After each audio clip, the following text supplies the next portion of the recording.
बिस्मिल्लाहिर्रहमानिर्रहीम। प्यारे बच्चों, अस्सलाम वालेकुम। प्रोफेसर तनवीर आपके सामने हाज़िर खिदमत हैं।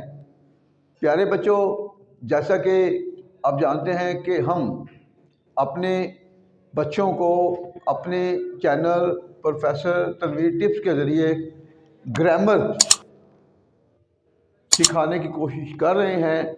हमारी पूरी कोशिश है कि हमारे जो व्यूवर हैं उनको घर बैठे इंग्लिश ग्रामर पर पूरा कंट्रोल हो।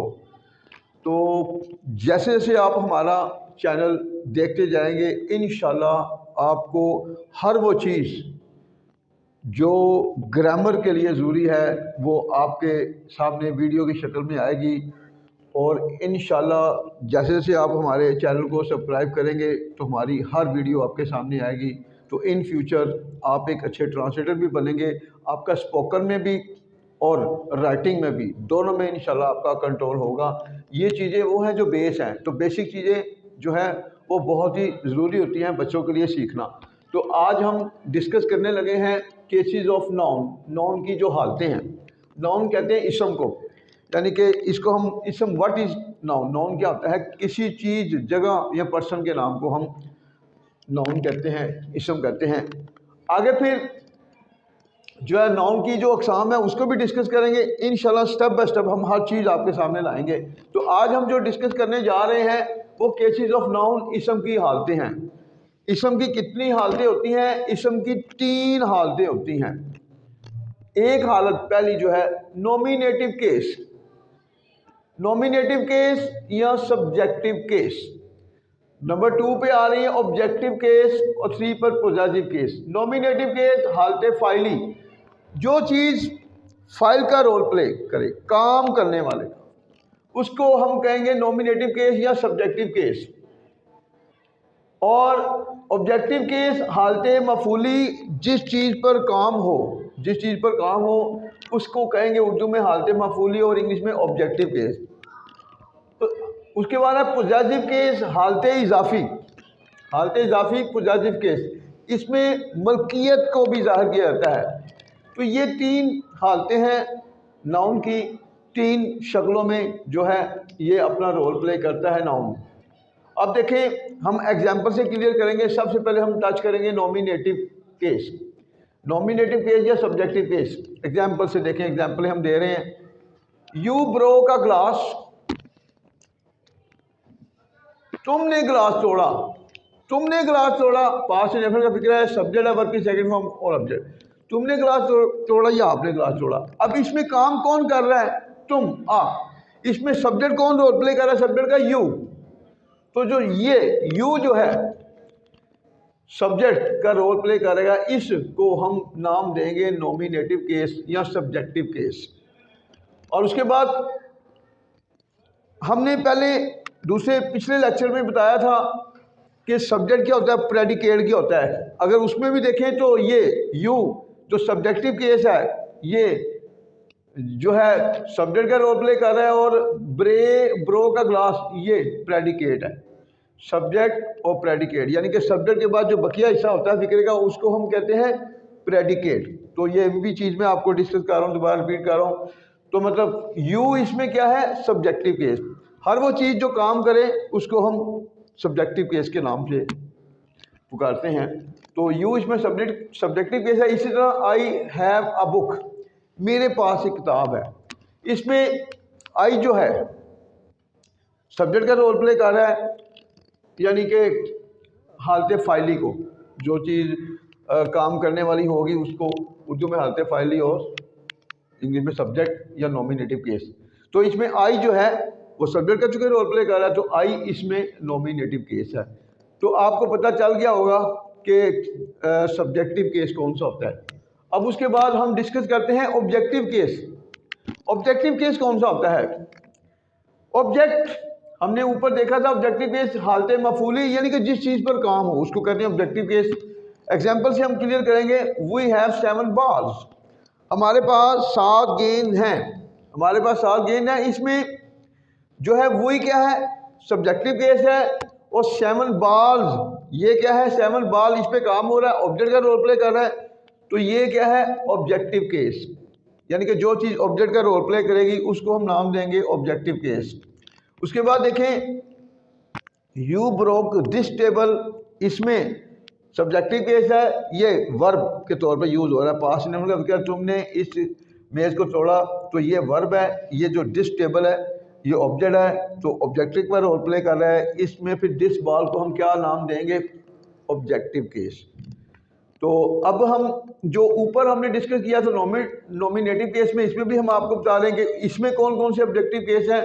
यू ब्रोक का ग्लास, इसमें ग्लास जो है ये ऑब्जेक्टिव केस है। अ बुक ये क्या है, ऑब्जेक्टिव केस। तो आपने देखा कि नॉमिनेटिव केस और ऑब्जेक्टिव केस में आपको दोनों चीज़ें मिल रही हैं, सब्जेक्टिव केस भी मिल रहा है और ऑब्जेक्टिव केस भी मिल रहा है। आगे हम देखते हैं पॉजिटिव केस क्या होता है। इसमें देखें पॉजिटिव केस क्या होता है, ये मलकियत को ज़ाहिर करता है। जैसे कैसे मलकियत ज़ाहिर हो रही है, इजाफी चीज़ को भी। अहमद बुक, अहमद की किताब, ये अंग्रेजी में जो कॉमे को पोस्टोफी एस कहते हैं, क्या कहते हैं, अपोस्ट्रोफी, अपोस्ट्रोफी कॉमा। तो पोस्टोफी जो है ना, इसके साथ एस लगाएंगे तो ये का की के को शो करेगा। किसको शो करेगा, अहमद का घर, ये पोस्टोफी कॉमा लगाकर फिर एस, तो अहमद का घर, अहमद की किताब, अहमद बुक, ये मलकियत है अहमद की। तो पॉजिटिव केस के कहते हैं मलकियत को। तो अब ये देखें Ahmed book was stolen, Ahmed की किताब को चुराया गया। अब इसमें पॉजिटिव केस क्या है, अहमद बुक। तो कैसे शो करेंगे पॉजिटिव किसी मलकियत को, ये जो ऊपर कॉमा है ये, इसको इंग्लिश में अपोस्ट्रोफी और एस लगाएंगे, कॉमा लगाकर इसको अपोस्ट्रोफी कहेंगे इंग्लिश में, ठीक है। और ये शो करेगा मलकियत को। अब देखें नेक्स्ट, ये जो है ये है पॉजिटिव केस।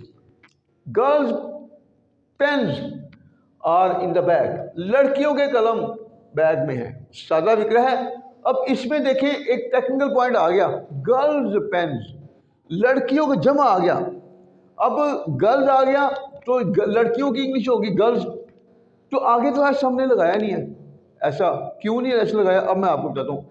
कोई भी नाउन आपका जो प्लूरल हो, कोई भी नाउन जो प्लूरल हो, जमा हो, जैसे गर्ल्स, जब उसके साथ अपोस्ट्रोफी लगाएंगे, उसके साथ अपोस्ट्रोफी लगाएंगे तो फिर वो कॉमा नहीं लगाएंगे, वो जो एस ऑलरेडी लगा हुआ है इसके ऊपर कॉमा लगा देंगे, दोबारा एस नहीं लगाना। ये बहुत से बच्चे कंफ्यूज होते हैं। और बीए की जो करेक्शन आती है उसमें भी ये चीज़, इंटर और बीए की दोनों की करेक्शन में ये चीज़ बहुत ज़्यादा जो है इस्तेमाल में होती है। तो पता चल गया गर्ल्स, दोबारा अपोस्ट्रोफी एस नहीं लगाना, लगाएंगे तो गलत हो जाएगा। तो गर्ल्स पेन्स, लड़कियों के कलम, तो ये कौन सी हालत है, पॉजिटिव केस है ये। गर्ल्स पेन, लड़कियों के कलम, और इन द बैग, बैग में है। नेक्स्ट देखते हैं, लड़कियों के कलम बस्ते में है। नेक्स्ट अब देखें, अगर इंसान की बात हो रही है, जो चीज़ इंसान की मलकियत है उसके लिए अपोस्ट्रोफी एस लगाएंगे, अपोस्ट्रोफी। जो चीज़ इंसान की मलकियत नहीं है वहाँ पर का की अंग्रेजी कौन करेगा, ऑफ। देखें दी हैंडल ऑफ द डोर, दरवाजे का हैंडल, यहाँ पर हैंडल्स अपोस्ट्रोफी एस नहीं लगाएंगे, बेजान चीज़ के साथ अपोस्ट्रोफी एस नहीं लगाएंगे। अब क्या होगा, दी हैंडल ऑफ द डोर, दरवाजे का हैंडल, ये पूरा क्या है, ये आपका पूरा जो है ये पॉजिटिव केस है। The handle of the door पूरा पॉजिटिव केस है। The handle of the door was broken, दरवाजे के हैंडल को तोड़ा गया, पास इंडेफिनिट का पैसिव का फिक्र है। तो आपने देखा दोनों चीज़ों में अगर इंसान की बात हो रही है, ठीक है, तो उसमें हमने क्या करना है, पॉजिटिव एस, और अगर बेजान चीज़ है तो फिर हमने ऑफ लगाना है। कुर्सी की टांगे, the legs of the chair, ठीक हो गया। तो ये तो आपने देखा, हमें उम्मीद है कि हमारे आज के इस लेक्चर में आपको केसेस ऑफ नाउन जो है, मतलब इसम की हालतें विद एग्जांपल क्लियर हो चुकी होंगी। और हमारा नहीं ख्याल कि इन फ्यूचर अगर आपसे पूछे कोई कि बताएं जी how many cases of noun, तो आप फ़ौरन उसको बताएंगे there are 3 cases of noun. कौन कौन सी हैं, नॉमिनेटिव केस, सब्जेक्टिव केस यानी कि subjective case, objective case and positive case. तो विद एग्जांपल हमने क्लियर किया है। तो आप कोशिश करें हमारे चैनल प्रोफेसर तनवीर टिप्स को आप लाइक भी करें, सब्सक्राइब भी करें और दोस्तों में शेयर भी करें और अपने कमेंट्स भी दिया करें, क्योंकि आपके कमेंट से हमें पता चलेगा कि यहाँ कन्फ्यूजन है। तो इंशाल्लाह आपकी जो कन्फ्यूजन है वो हम देखकर फिर अगली वीडियो में भी हम जो है ना वो जो आपके कमेंट्स को मद्देनज़र रखते हुए वो चीज़ें जो आपके ज़हन में कोई कन्फ्यूजन वाली हैं तो वो इंशाल्लाह रिमूव करेंगे। तो पूरी कोशिश करेंगे आपको किसी भी किताब को पढ़ने की ज़रूरत नहीं पड़ेगी, किसी भी जगह जो है कोचिंग के लिए इंशाल्लाह आपको जाना नहीं पड़ेगा। हमारी पूरी कोशिश होगी कि आपको मतलब सेल्फ राइटिंग भी आए और स्पोकन भी आपकी मुकम्मल हो। अल्लाह हाफिज़।